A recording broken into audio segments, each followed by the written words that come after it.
All of this is excellent when you provide good scaffolding. Scaffolding means that you are breaking down the steps, whether it's the content or the skills, into smaller parts that lead toward a specific goal, okay?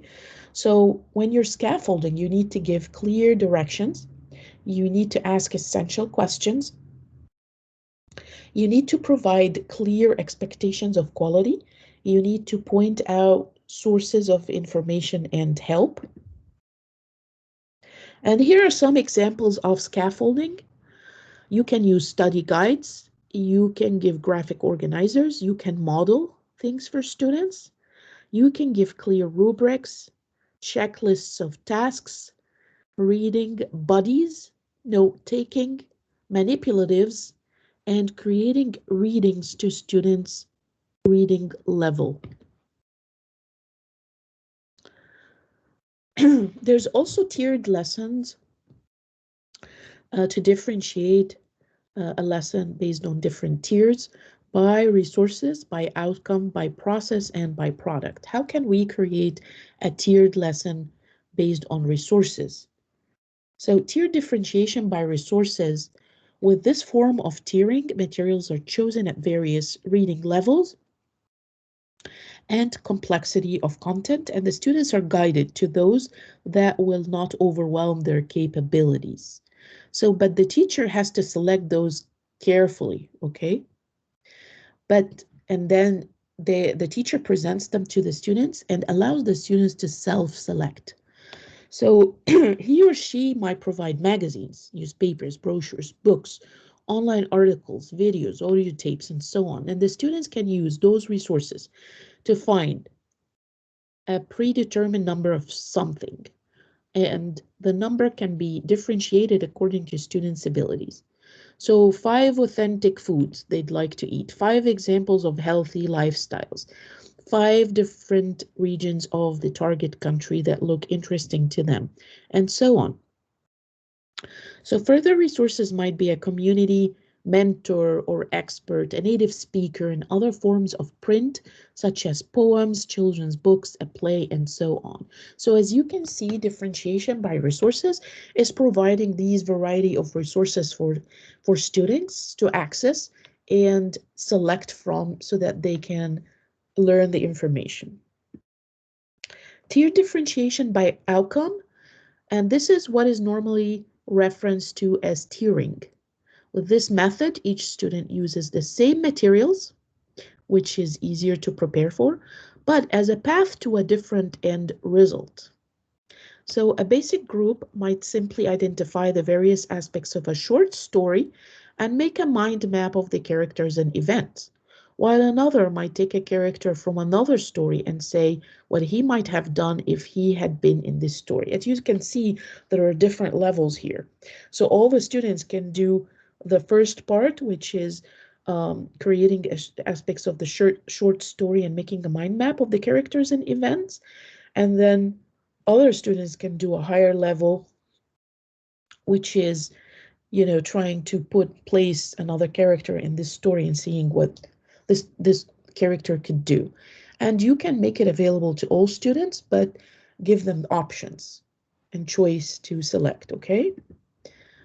And so tiered differentiation by process, it is grouped here as group A, B, and C.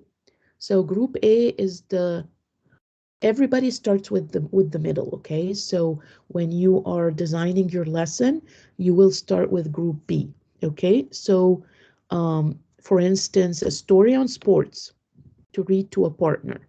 Create a PowerPoint presentation featuring classmates playing various sports. A video with graphic organizer, sports by categories, and give an oral presentation on one sport with a gym bag of props.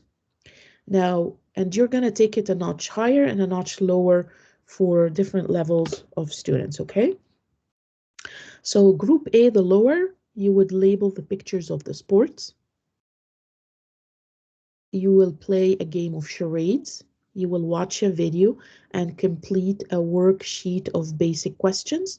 You will give a PowerPoint presentation on a sport of a student's choice and make a hanging mobile of vocabulary involving sports or equipments. The advanced group do internet magazine or newspaper readings on sports, build a vocabulary sheet, create a sports cast, make a little book of sports, and create a team cheer. And again, you're going to give all of the options for all of the students to select from, and they can start from the lower and go upper, or you can also use like different color sheets and not tell them which one is which, which one is the lower, which one is the middle, which one is the higher, and let them select. But like if the student selects the pink one, yes, this is the lower level. They selected that, so this information. You don't tell them this information. Tiered differentiation by product. Again, you are going to make it into group A, B, and C.